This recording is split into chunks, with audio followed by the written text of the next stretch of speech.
Allora, bentrovati. Iniziamo subito che ormai siamo qui da tempo.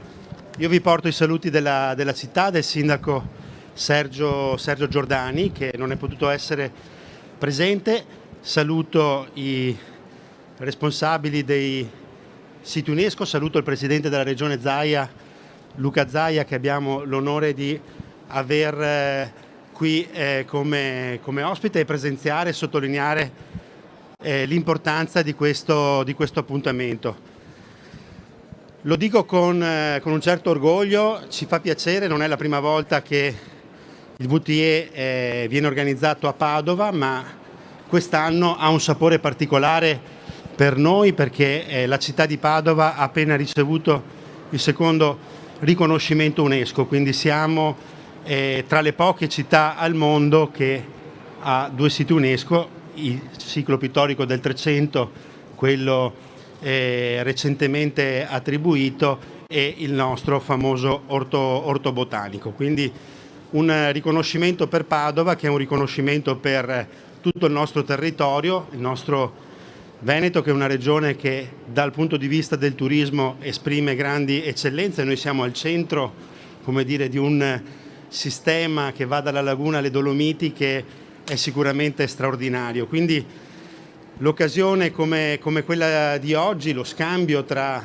i operatori, addetti del settore, operatori del turismo, della cultura, per noi è oggi fondamentale, alla luce anche delle novità che riguardano la nostra città, per capire come questo settore può rappresentare e può dare una nuova spinta anche al sentimento e all'andamento di ripresa che è sempre più necessario. Quindi penso sia, come dire, importante capire come questo settore può trainare un pezzo di economia, ma soprattutto anche ragionare di come valorizzare al meglio le nostre opere, le nostre testimonianze storiche, come conservarle, come veicolarle nel mondo. Quindi una grande occasione che ci onora e rappresenta sicuramente una grande opportunità per la nostra città.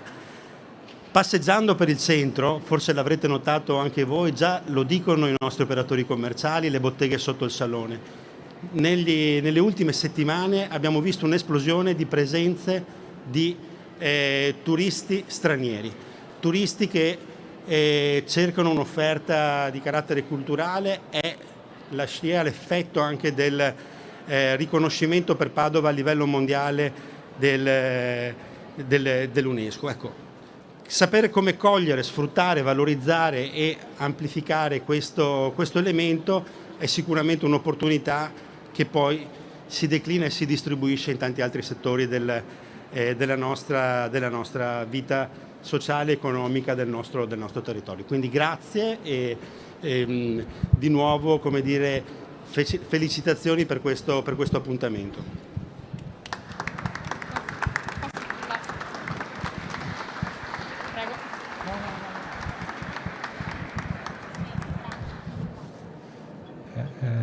Buongiorno a tutti, sicuramente sono il volto meno noto del parterre, sono Marco Citerbo, l'organizzatore dell'evento, che torna dopo 3 anni, 2014, 15 e 16, all'interno già di questo palazzo, e dove iniziò in quel periodo la presentazione del dossier di candidatura di Urbs Picta, per cui oggi tornare con Urbs Picta inserita, se non altro avremmo portato fortuna, insomma, ecco, non mi prendo altri meriti se non quello. Un evento che nasce 13 anni fa e nasce dall'adozione che noi abbiamo con questa regione, ringraziando il presidente Zaia in primis, quando 13 anni fa, insieme all'allora mio sindaco di Assisi, Claudio Ricci, presidente dell'Associazione Beni Italiani UNESCO, presentammo a Parigi a un vostro illustre conterraneo, l'architetto Francesco Bandarin, che era all'epoca direttore della parte culturale di UNESCO, questo progetto che piacque moltissimo, proprio perché comunque questo marchio UNESCO aveva bisogno di una valorizzazione, aveva bisogno di essere in qualche maniera reso un po' più friendly e quindi utilizzato anche nei momenti di promozione. Io sarò brevissimo. Quello che vedete oggi qui è la parte espositiva. Il salone si compone di 3 aspetti fondamentali. La parte espositiva, qui trovate oggi oltre 60 siti, oltre a quelli italiani sono presenti anche 2 delegazioni straniere di Malta e di Gran Canaria. All'esterno, in queste bellissime loggiate, trovate un workshop con 60 buyer internazionali, con oltre 105 seller veneti ed italiani, questo anche per la grossa voglia di ripartenza di un workshop in presenza. Abbiamo patito in qualche maniera, anche se di gran moda in questo anno e mezzo, questi workshop online, però sicuramente la presenza è una gran cosa.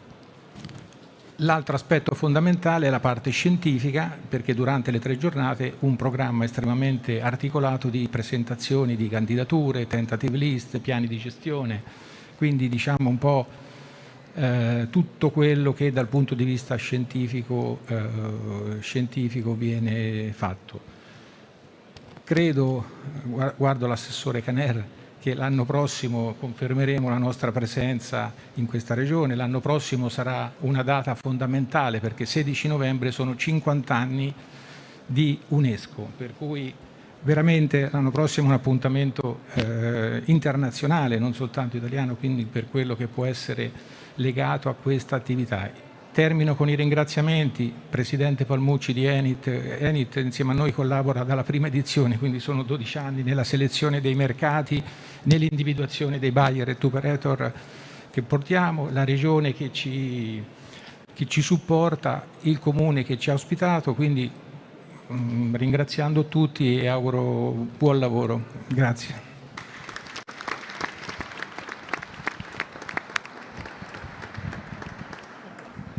Buongiorno a tutti, ringrazio moltissimo intanto per l'invito e il fatto che effettivamente come Agenzia Nazionale del Turismo siamo presenti fin dalla prima edizione. È un piacere anche quanto ha detto poco fa il vice sindaco, cioè il fatto che Padova a questo punto ha 2 siti UNESCO e fino a pochi mesi fa, vi ricordate che al mondo erano i due paesi, erano pari merito come numero di siti UNESCO, ed era l'Italia e la Cina, e c'erano soltanto in tutto il mondo 2 città con 2 siti UNESCO. Uno era Pechino, viste le dimensioni, uno era Tivoli, e adesso il fatto di aggiungere anche Padova è un altro grande, è un momento importante, soprattutto perché a questo punto abbiamo 58 siti UNESCO e di conseguenza siamo al primo posto al mondo.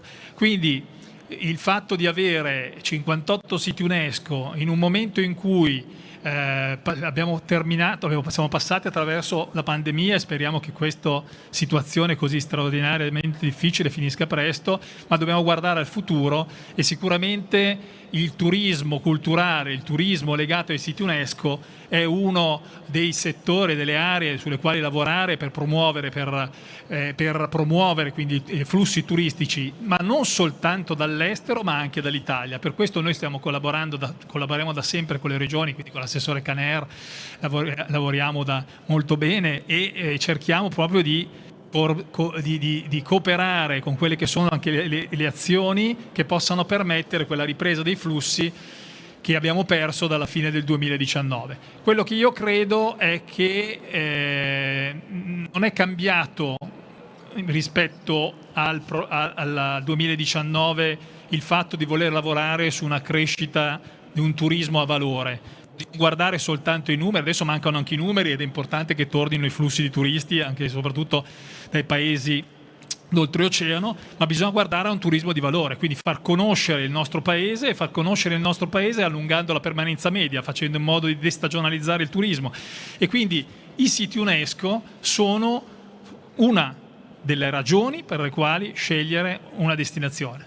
Il Veneto ha 9 siti UNESCO, quindi siamo al secondo posto in tutta Italia delle regioni italiane, e quindi io credo che possiamo guardare con ottimismo al futuro. La cosa importante starà proprio nel presentarsi al mondo, ai turisti, soprattutto nei paesi ad alto potenziale di crescita e di ritorno di turismo, per raccontare quella che è l'Italia, che non è soltanto composta da quelle destinazioni più conosciute. Quindi il Veneto ha già tante destinazioni che sono molto conosciute nel mondo, aggiungiamo e facciamo crescere. Seconda cosa e ultima, l'effetto del Covid ha permesso anche di comprendere come gli italiani non conoscono l'Italia, e per cui anche in questo noi dobbiamo lavorare tutti insieme per far sì che gli italiani scoprano le bellezze del nostro paese. Il fatto che quest'anno e l'anno scorso gli italiani hanno potuto viaggiare pressoché solo in Italia ci ha mostrato dei numeri estremamente interessanti.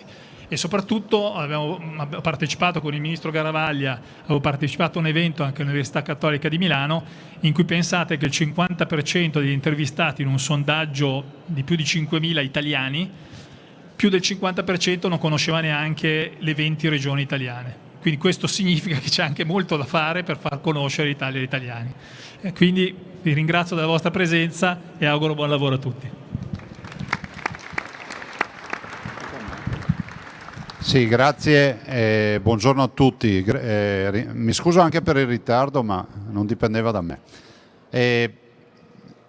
Tanto complimenti agli organizzatori. Noi lo diciamo già, ci candidiamo ad ospitare la borsa internazionale dei siti UNESCO. Se avete il coraggio e la forza di farlo, noi vorremmo essere punto di riferimento a livello internazionale. E non glielo dico perché va bene dirlo, ma glielo dico perché siamo convinti di questo. Ovviamente nella partita a bordo ci deve essere anche Enit, questo poco ma sicuro. Noi ci candidiamo perché abbiamo i 9 siti UNESCO e sono l'Orto Botanico di Padova, Urbs Picta, che è stata l'ultima arrivata e quindi l'ultimo sito riconosciuto, le fortezze veneziane, i siti palafitticoli, le colline del Prosecco di Conegliano e Valdobbiadene, le Dolomiti, Venezia e la sua laguna, la città di Verona e Vicenza e le Ville Palladiane. Questi sono i nostri 9 siti palafitticoli e siti UNESCO. Per noi è un momento di vanto, lo diceva prima il dottor Palmucci, diceva ma la seconda regione in Italia. Siamo i primi a tutti gli effetti, la prima a 10 milioni di abitanti che è la Lombardia, quindi noi siamo in effetti a pieno titolo la regione che ha più siti UNESCO, ma del resto c'è un'eterogeneità del territorio che ci permette di fare questo e anche e soprattutto di candidarci. Ecco, voglio ricordare che noi abbiamo una new entry che è come patrimonio della biosfera, MAB UNESCO, il Grappa, oltre al Delta del Po, il secondo sito MAB UNESCO, quindi patrimonio della biosfera, il Grappa, che è di questa settimana. Detto questo, vi dico che il flusso turistico in Veneto è un flusso interessante e gli italiani hanno riscoperto il Veneto più 46% rispetto alle presenze turistiche del 2019. Chiudiamo alla grande quest'estate perché superiamo i valori del 2019. Siamo convinti di fare altrettanto nell'invernata con l'offerta della montagna invernale, ma anche di tutto quello che è il corredo dell'offerta turistica del Veneto. È un Veneto che sta cambiando pelle. Allora, il Veneto è la prima regione turistica d'Italia, fa 72 milioni di presenze turistiche, quelle che riusciamo a contare, perché lo dobbiamo dire, perché poi c'è un pullulare, c'è come un alveare sempre in movimento. La prima industria in Veneto è il turismo, 18 miliardi di fatturato. Il Veneto è l'unica regione in Italia e al mondo dove tu puoi tranquillamente dire al turista che in un paio d'ore d'auto riesce a passare dallo sci della Marmolada al tuffo in mare a Jesolo o nella riviera adriatica, muovendosi direttamente attraverso la campagna veneta, le città murate, incrociando i circuiti termali, il delta del Po e tutto quello che conoscete. Quindi è una regione unica. E ovviamente abbiamo il limite della comunicazione di tanti elementi, too much information, zero information. Ecco, questo è il vero nostro limite. Abbiamo tanto da comunicare, quindi finitela di venirci a dire che avete visto un bel stand di Dubai, perché Dubai c'è solo la spiaggia e un po' di palazzi da pubblicizzare. Noi abbiamo un sacco di cose, perché spesso noi veneti diciamo ma ho visto un super stand.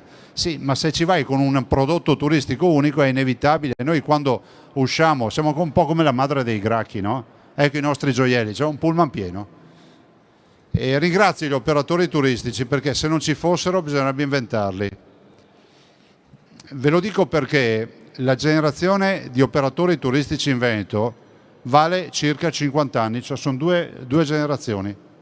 Cioè la riviera adriatica del Veneto che cuba più o meno 32 milioni di presenze turistiche all'anno non esisteva 60-70 anni fa non esisteva.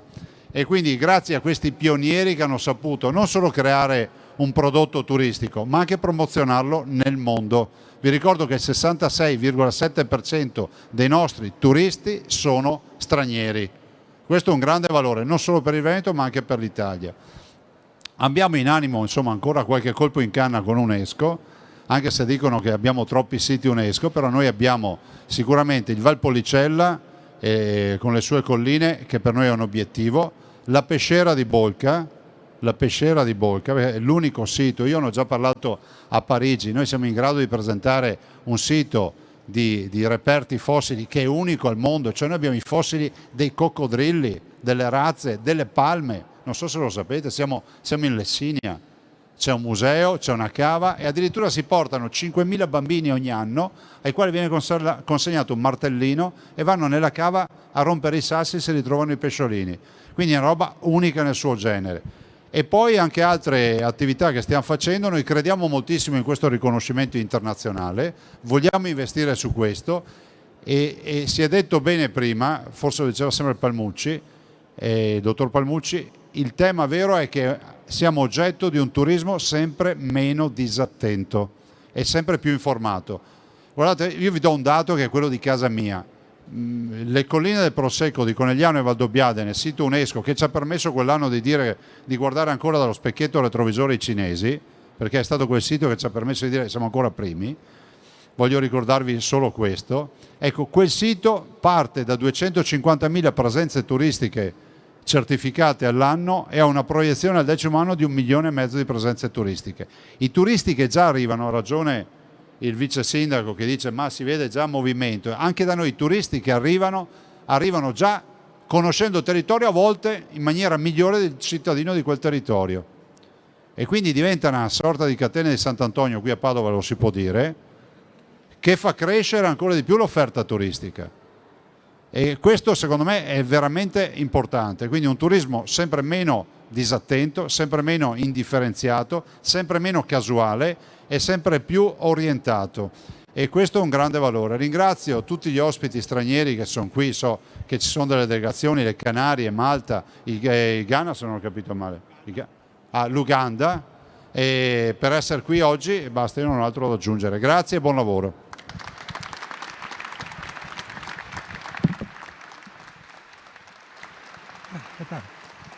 Adesso allora Presidente facciamo il taglio del nastro così ufficialmente. Grazie.